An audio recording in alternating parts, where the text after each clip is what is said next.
веќе е почната со реконструкција на патот Белјаковце-Клечовце. Тоа е во вредност од околу 35 милиони денари. Откако ќе завршат овие два регионални пата, ќе почне исто така реконструкција на патот од Пчиња до Вакав. Или вкупната инвестиција на јавното претпријатие државни патишта во општина Куманово ќе биде 85 милиони денари.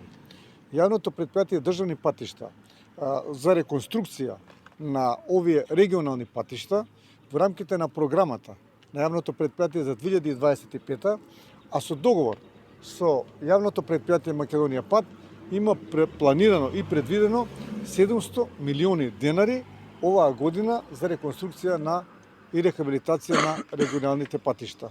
Се трудиме да во секоја општина, онаму кај што најкритично, нормално во соработка со локалната самоуправа, со градоначелниците, да видиме кои се тие најприоритетни патишта кои што му треба оваа година да ги реконструираме. Останатите ќе бидат следната година.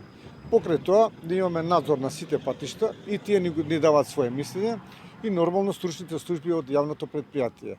Така да овој патен правец е многу значен за Куманово и затоа во соработка со градоначалникот, во соработка со локалната самоуправа е ставен како приоритет за неговата реконструкција.